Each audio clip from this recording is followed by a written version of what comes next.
A lo mejor usted sueña con uno o con sacarle más partido al que tiene. Hay de todo tipo, con un mítico toldo verde, a rebosar de plantas, el que se ha convertido en un trastero en el que se amontonan las bicis, el que se cerró para ganar unos metros para el salón, el que se ha convertido en el lugar favorito del fumador de la casa, el lugar prohibido para los niños, sobre todo cuando hay mesas, sillas a los que se puedan subir.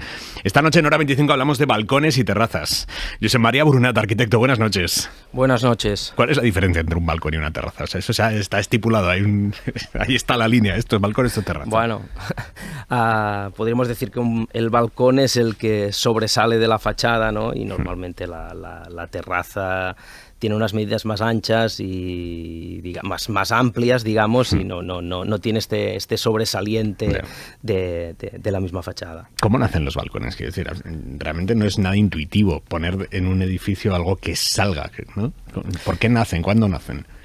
Bueno, es una pregunta bastante difícil de responder, la verdad. Bueno, a raíz de esta entrevista también he estado buscando un poco porque, bueno, hay diferentes teorías, ¿no? Una, la que parece, digamos, que se remonta más en la antigüedad, es la que habla de Mesopotamia hace 2000 años antes de Cristo, donde se ve que bueno, por el fuerte calor que hacía allí, se empezaron a hacer una especie de porchos, digamos, de madera delante de las fachadas, que al final se acabaron usando como balcones en la parte superior, ¿no?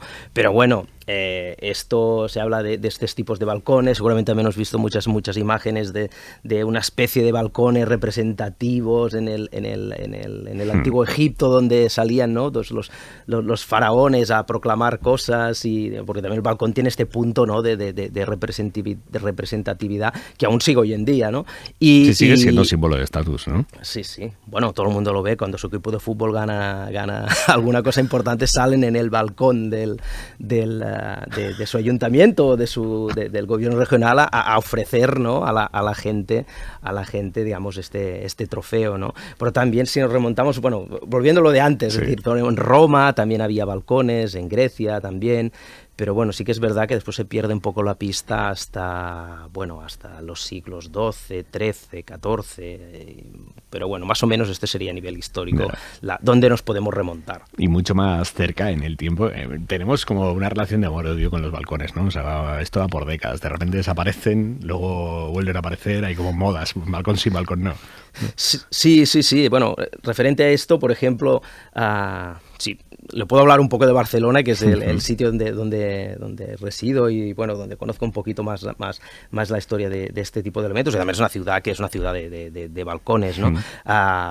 Si miramos en Barcelona hasta el siglo XII, XIV, es decir, los balcones no existían. Sí que existía una especie de una construcción que estaba encima en la parte superior de los edificios, que se llamaba solana, que era una especie de galería con una estructura de madera a dos aguas que podía empezar a aparecer una especie de balcón, ¿no? Era un espacio donde, digamos, la gente que vivía en estas casas se podía visualizar la calle de una manera un poco más libre que una ventana. Y después, en el siglo XVI, empiezan a salir estos balcones que no tienen voladizo, que aquí les llamamos ampitats, no sé cómo he intentado buscar la palabra en castellano, pero no sabía decirle cómo se llama, pero eran balcones sin vuelo. Y era, pues, básicamente una ventana que se bajaba hasta ras de suelo y se ponía una barandilla enrasada en fachada. Después, ya en el barroco, siglos XVI, XVII, pues también respondiendo un poco a las nuevas características de los edificios y de las casas de esa época, empieza a aparecer el balcón en voladizo, ¿no? Un balcón que, no sé si os habéis fijado, que a veces se ven esos balcones que son metálicos, que tienen como unas piezas metálicas que se engarzan dentro de la fachada, que por debajo tienen esas baldosas vidriadas tan bonitas, algunas que son como a cartabón, digamos, en triángulos verdes y blancos, o algunos con motivos florales. Esto empieza más o menos en esa época, segunda mitad del XVII, y eso se hacían en reformas de edificios. Si eran edificios nuevos, pues obviamente se ponía una losa de piedra, pero bueno, digamos que todo esto también responde un poco podemos ir viendo esta evolución de los balcones. Y sí que es cierto que en la edad digamos, los balcones van evolucionando y hay un momento también que en el modernismo, ¿no? que lo podemos ver que casi explotan, ¿no? Este símbolo de estatus se ve más que nunca. Hay unos balcones fantásticos que se acaban convirtiendo algunos en tribunas, ¿no? Y son el estatus, bueno, muestran el estatus de la familia que hay dentro. Son los más bonitos que conservamos ahora mismo, los balcones modernistas, ¿no? Bueno, sí, hay balcones modernistas que son fantásticos y además nos permiten también, si ves la fachada, nos permiten leer un poco también el estatus de todos los habitantes que vivían en esa casa, porque normalmente ahora, ¿no? Digamos, los que tienen más poder adquisitivo van al ático, ¿no? Pero en esa época los que tenían el mayor poder adquisitivo, que eran los propietarios de los edificios, estaban en el principal, que es donde nos encontramos, ¿no? Estas grandes tribunas, estos balcones fantásticos, y después a medida que van subiendo, digamos, el estatus bajaba y al final de todo hay esos balcones casi inexistentes, que eran esos balcones enrasados donde... Para los pobres, ¿no? Los que tenían que subir hasta el sexto. Efectivamente.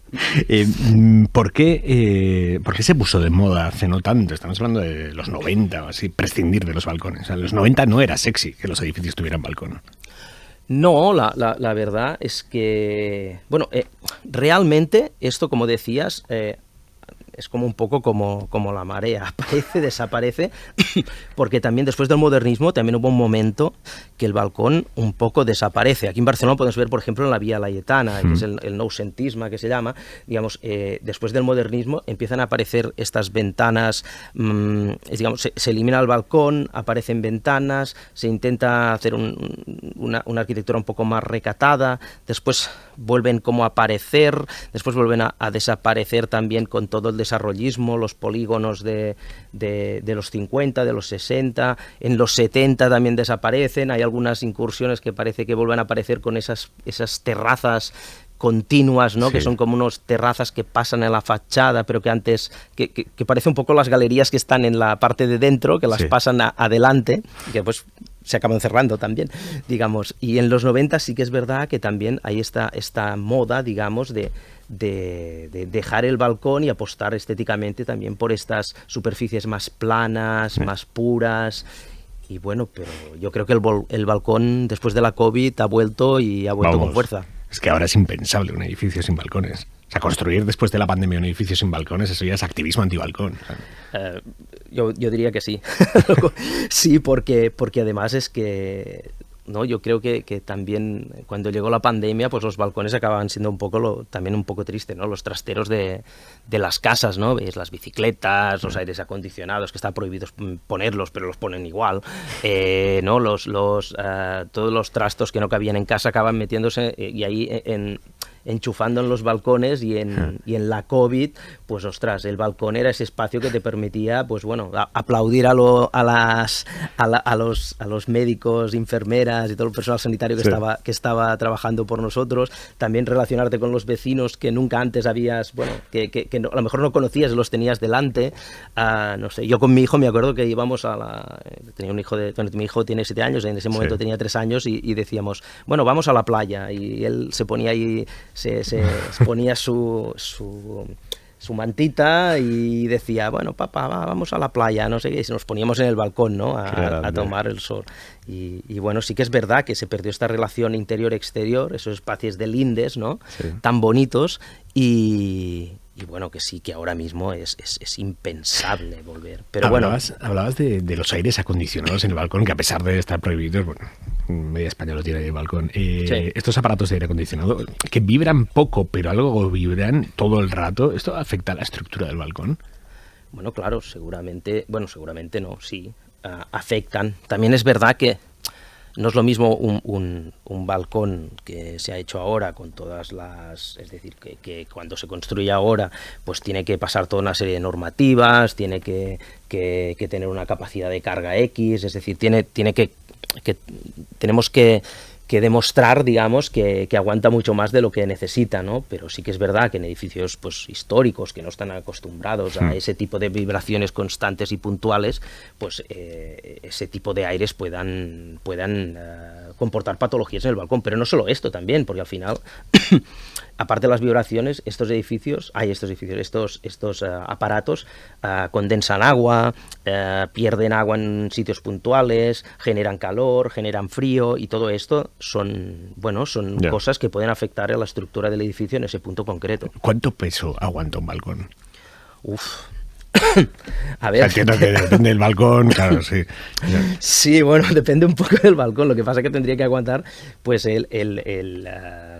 digamos, esto hay unas normativas, que es el código técnico de la edificación, y, digamos, el balcón depende del uso al que esté ligado. Por ejemplo, si es un uso a vivienda, pues tendría que aguantar el mismo peso que le tengas que pedir a una vivienda. Si está en un sitio que tiene unas cargas más fuertes, como podría ser, no sé, una escuela. Imagínate un balcón en la escuela, ¿no? Que van sobre todo los niños de golpe allí, pues también tendría que soportar unas cargas mayores.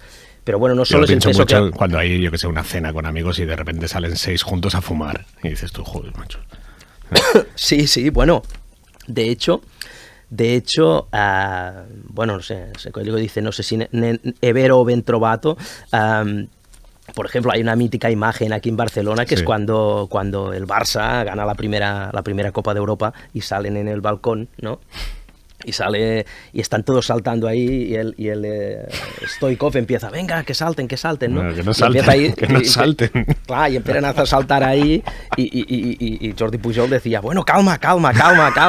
Y la verdad que en ese momento, pues mucha gente le cogió, hay que se cae el balcón. Y claro, y sí que es verdad, durante un tiempo que la cosa se calmó, y yo creo un poco por miedo, pero también es como lo calculas, ¿no? Que esto lo otro, ¿cómo aguantas? Pues bueno, yo me encontré en un caso de estos, donde en un ayuntamiento yo estaba trabajando allí y nos pidieron, bueno, ¿cuánto aguanta el balcón? Porque tenían miedo, porque claro, en las fiestas, pues eso que decíamos, todos salen en el balcón, todos los regidores, todos los vecinos, venga, todos ahí a saludar, y claro, tenían miedo porque dicen, si se cae. Bueno, pues ¿cómo lo calculamos? Pues poniendo peso encima. Es decir, si tú dices, ¿ahí cuánta gente cabe? Pues 20 personas. ¿Qué contas? Pues yo qué sé, 100 kilos por persona, o para ser generosos, ¿no? Sí. Pues empiezas a meter sacos y que todo lo que aguante. Y eso es una prueba de práctica, carga. Vamos. Claro, prueba de carga. Y así sabes lo que aguanta seguro. El agua, o sea, el hecho de que al final el balcón es la parte más expuesta de toda la casa a las inclemencias climatológicas, se va depurando la manera de drenar el agua, o sea, va mejorando con los años, se han encontrado técnicas nuevas, o llevamos décadas haciendo lo mismo.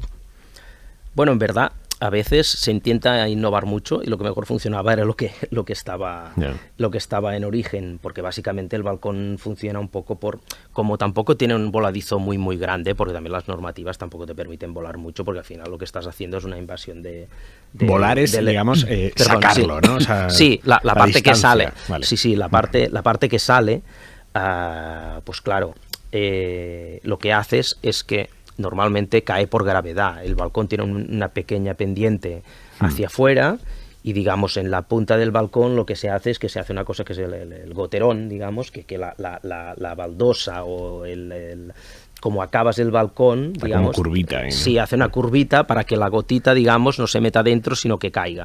Y un poco esto es lo que se ha hecho siempre y lo que funciona mejor. Después, digamos, a veces, pues para intentar ser estéticamente más bello, más purista, más minimalista, se intenta no hacer este tipo de detalles, pero al final siempre acaban volviendo al mismo, porque es el que funciona mejor.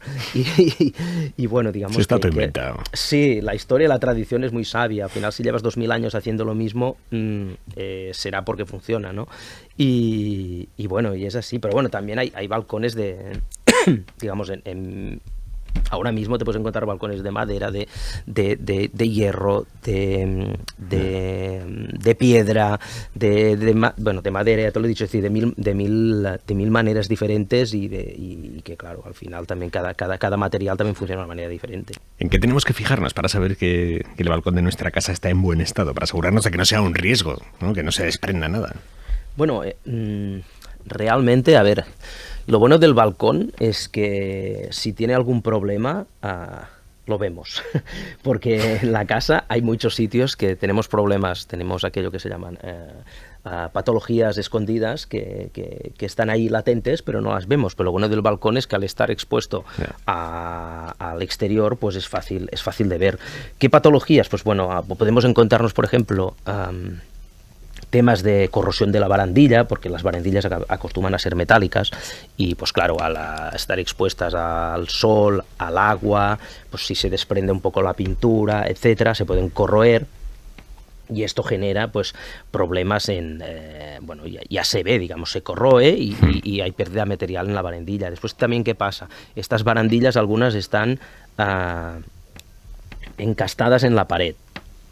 ¿Qué pasa también? Con el calor, pues los metales se dilatan y con el frío se contraen. Yeah. Pues claro, si tú tienes un material que es metálico encastado en una pared de piedra y hace mucho calor, pues eso se dilata y eso puede provocar unas fisuras en la pared y vemos allí bueno, vemos la fisura, vemos la grieta y esto es una patología que puede pasar. También pasa a veces cuando tienes un balcón muy largo y tienes una barandilla también muy larga de hierro que se acaba deformando también porque está cogida en todos los sitios y no tiene movimiento, es decir, no acepta ningún tipo de movimiento. Después empiezas a ver que las barandillas hacen como una curva rara y es porque, bueno, por eso, porque se contraen, se dilatan y no tienen esa holgura, ¿no? Es decir, no tienen este botón de más en el pantalón para poder, ¿no?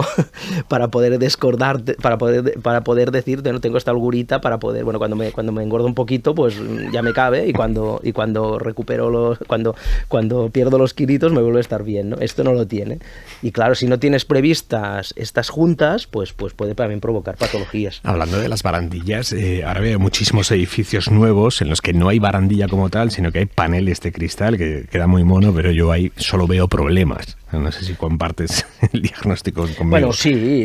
Es decir, a ver, esto es todo un tema, porque claro, en origen, digamos, los balcones, pues bueno, habían las barandillas de madera, también hay las barandillas de piedra, las barandillas de hierro forjado, y después sí, se empezó también con el cristal, y claro, el cristal se ensucia, pero bueno, cuando se empezó a poner el cristal era porque permitía esta visión, ¿no? Digamos, esta visión ininterrumpida y ver eso del horizonte, ¿no? Los balcones, viendo el horizonte, pero claro, al final los cristales se ensucian y si no los limpias también... de mierda y no ves ni el horizonte ni ves nada. Claro, como los limpias también, que es un tema, si pones un cristal lo tienes que limpiar. Después hay estos cristales azules, que a mí yo los encuentro bastante horribles, que se ponen en los edificios más próximos al mar, también porque es un cristal que se ve que también absorbe los rayos del sol, pero también al final es azul, como el mar, como no sé, pero es una cosa rarísima,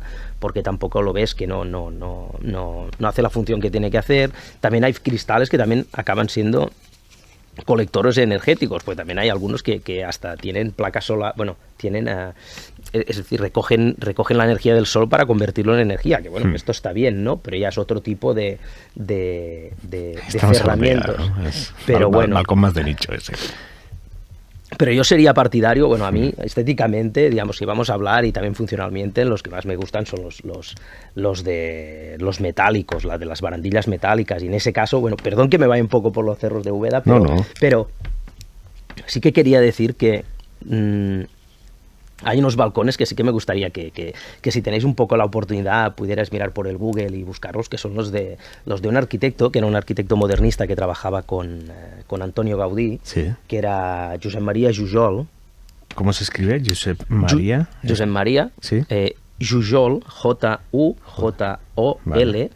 Y él es el que hacía todos los trencadís de Gaudí, sí, y también es el que hacía todo el tema del hierro, ¿no? Por ejemplo, todas las barandillas de hierro de la Pedrera, pues las hizo él, pero él tiene unas casas muy, muy bonitas, sí, y tienen unas con los balcones, digamos, que tenía una mano especial. Sí. Por ejemplo, en Barcelona hay una casa que es la Casa Planells, que tiene un balcón precioso que hace como una forma de onda, y es muy bonito. Después tiene unos que también tienen unos elementos que son muy... Bueno, lo estoy viendo, lo acabo de buscar. Es preciosa esta casa. Sí, y después toda la audiencia ahora buscando en Google. Casa Planells, Josep María Jujol. Sí, y después tiene un par de casas más, una que es la casa Eiximenis, es muy difícil de describir, y otra que es la casa Bofarull, pero tiene unos elementos que son muy bonitos, que son una cosa que son los cortejadores. Nosotros aquí en Barcelona, bueno, en Cataluña, había una cosa que se ponía en la parte de dentro de las ventanas, que se llamaban los festejadors, festejadores, cortejadores, que eran como una especie de asientos que se sentaban y la gente cortejaba, ¿no? Ahí al lado de la ventana. Y él hace una cosa muy bonita, que es que los saca fuera. Y el balcón, digamos, tiene como el balcón hace como gira, sí, y tiene como una sillita, ¿no? En la misma barandilla se convierte, el mismo balcón se convierte en una especie de sillita y es un sitio donde cortejar, ¿no? Es decir, esto nunca se sabe si es que cortejaban uno con el otro, siempre hay dos, o cortejaban con los de fuera, ¿no? Pero es una cosa muy bonita porque hace esta cosa que teníamos dentro, lo saca fuera, sí, y el señor tenía una mano por todo el tema de hierros, de esgrafiados, de dibujos y bueno, son preciosos. Josep María Brunat, arquitecto, mil gracias por venir a hablar de balcones esta noche a Hora 25. Muy bien, muchas gracias. Un abrazo. Adiós.